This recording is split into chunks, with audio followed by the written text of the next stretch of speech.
आज आत्ताच मी बातमी पाहिली. इराण, इस्रायल आणि अमेरिकेच्या युद्धामध्ये इराणचे सर्वेसर्वा आयतुल्ला खोमेनी आणि त्यांचं संपूर्ण कुटुंब बॉम्ब हल्ल्यामध्ये ठार झाल्याची बातमी. मोदी 2 दिवसापूर्वी इस्रायलमधून आले. भारताच्या जागतिक धोरणाला बसलेला हा धक्का आहे. इराणमध्ये 40 दिवसाचा शोक हा जाहीर केला. इराण हा भारताचा मित्र होता, अर्थात इस्रायल सुद्धा आहे. इराणनं भारताला आपल्या संकट काळामध्ये अनेकदा मदत केलेली आहे.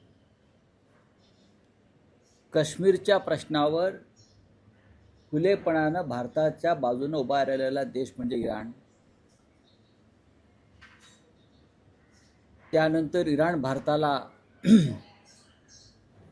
अत्यंत स्वस्त दरामध्ये तेल देत होता, एका मैत्रीच्या नात्यानं.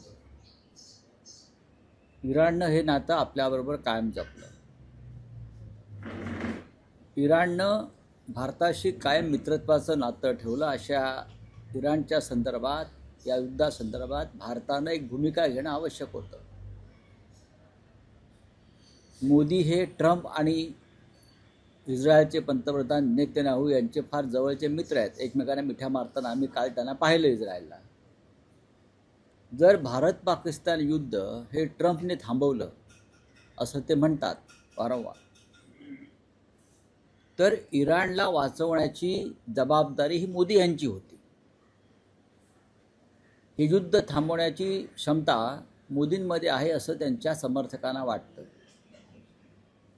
पण इराणवरती ज्या प्रकारचे बॉम्ब हल्ले झाले, लहान मुलांच्या हत्या झाल्या, मारलं, खोमेनीचं संपूर्ण कुटुंब त्यांच्या नातवांसह मारलं गेलं. भारताचं परराष्ट्र धोरण, भारताचं नेतृत्व काय करत होतं? हे युद्ध त्यांनाही थांबवता आलं असतं असं भारतीय जनता पक्ष किंवा इतर मोदींच्या समर्थकांचं म्हणणं आहे. जर भारत आणि पाकिस्तान युद्ध ट्रम्प थांबवू शकतात, तर इस्रायल आणि इराणचं युद्धसुद्धा आमचे मोदी थांबवू का शकले नाहीत? याचं उत्तर भारतीय जनता पक्षानं, सरकारनं द्यावं अशी आमच्या सगळ्यांची अपेक्षा आणि इच्छा आहे. ही अत्यंत दुर्दैवी घटना आहे जागतिक राजकारणासाठी. ही अत्यंत वाईट आणि दुःखद घटना आहे मध्य पूर्व आशियातील स्थैर्यासाठी.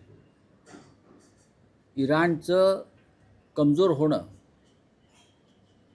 हे भारतासाठी सुद्धा अत्यंत घातक आहे.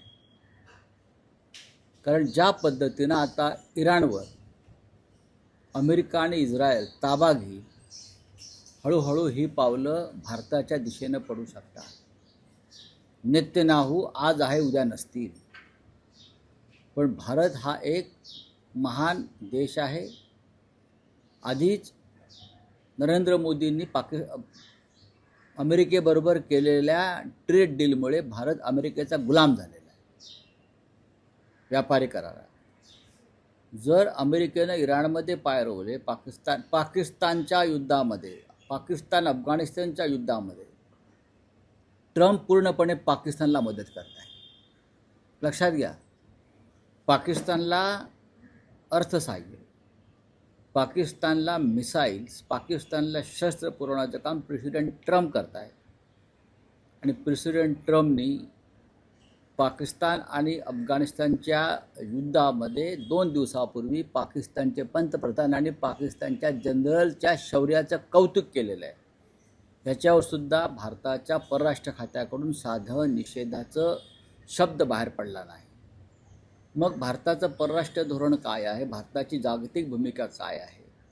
की फक्त जाऊन परदेशात जाऊन फिरायचं आणि नेत्यांना मिठ्या मारून फोटो पाठवायचे भारतामध्ये, हेच आहे का? खोमेनी यांचं दुर्दैवी निधन, हत्या ही भारतासाठी सुद्धा धक्कादायक आहे, इतकंच मी सांगू शकतो. अनेक देशाला फटका बसणार आहे का येणाऱ्या काळात अर्थव्यवस्था देखील परिणाम होऊ शकतो. पूर्णपणे. पण आपल्या देशानं कोणतीच भूमिका या संदर्भात घेतली नाही. भूमिका घेणं गरजेचं असतं. इतकं मोठं युद्ध सुरू आहे आपल्या देशाच्या सीमेवर. मग भारत, मग पाकिस्तान अफगाणिस्तान असेल, इराण इस्रायल असेल, इराण दुबई असेल, इराण आणि अमेरिका असेल, हे युद्ध भारताच्या दारापर्यंत आलेलं आहे. या युद्धामुळे भारताचं आर्थिक व्यवस्था कोलमडण्याची शक्यता आहे. या युद्धामुळे भूगोल बदलण्याची शक्यता आहे भारताच्या सीमेवरील. आणि ह्या युद्धामुळे भारताला चटके बसण्याची शक्यता आहे. तरीही मोदी या युद्ध काळामध्ये इस्रायलला गेले आणि दुसऱ्या दिवशी इराणवर बॉम्ब पडले. जागतिक स्तरावरती भारताची नाचक्की झालेली आहे. अनेक तरुण तिथे तरुणी जे शिक्षणासाठी गेलेले आहेत ते अजूनही अडकलेले आहेत, त्याच परिस्थितीत आहेत. अनेक विमानं जी आहेत ती रद्द करण्यात आलेली आहेत. मुंबई विमानतळावर नाही, सर्वत्र बसेल.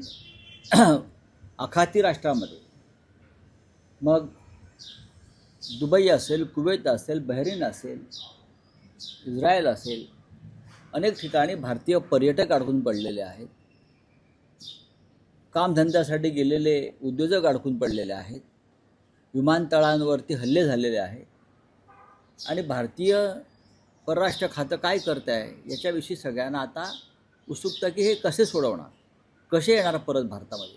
पुण्यातलं एक कुटुंब आहे, मला मगाशीच अभय छाजेड यांचा निरोप आला, मी बोललो काही लोकांशी. त्यांचे कुटुंब आणि त्यांचा परिवार तिथे अडकलेला आहे. ही अत्यंत दुर्दैवी गोष्ट आहे की ज्या पद्धतीनं खोमेनीला मारलं, त्याचं कुटुंब मारलं, त्याची नातवंड मारली, हे क्रौर्य आहे. लष्करी बंदोबस्त वाढवावा लागेल भारताचा का वाटणार अशा वेळेस जर हल्ले होत असेल. नाही, हा प्रश्न वेगळा आहे. आणि इराणवरचा ज्या पद्धतीनं हल्ला अमेरिका आणि इस्रायलने मिळून केलेला आहे आणि त्याच्यामध्ये खोमेनी ठार झालेले आहेत, याच्यावरती भारतानं भूमिका घेणं गरजेचं असं माझं म्हणणं आहे. हा प्रश्न इराण किंवा इस्रायलचा नाही, इराण किंवा अमेरिकेचा नाही आहे. हा प्रश्न एखादा देश गुंडागर्दी करून एखादा देशाचा कशा प्रकारे ताबा घेतो, बरं का. जसं आपल्याकडे गँगवॉरमध्ये होतं तसंच आहे ना ते. ज्या पद्धतीनं व्हेनेझुएलाच्या राष्ट्रपतीला अमेरिकेच्या सैन्यानं किडनॅप करून आपल्या तुरुंगात टाकलं, अशी परिस्थिती उद्या या देशातल्या जगातल्या कोणत्याही राष्ट्रावरती येऊ शकते. कोणालाही उचलून अमेरिका इस्रायल एकत्र येऊन उचलून आपल्या तुरुंगात डांबू शकतात किंवा मारू शकतात. त्याच्यामुळं मोदी हे विश्वगुरू आहेत. मोदी हे विश्वगुरू असा डंका पिटला जातो. त्याच्यामुळे विश्वगुरूंनी या संदर्भात एक भूमिका घेणं गरजेचं आहे.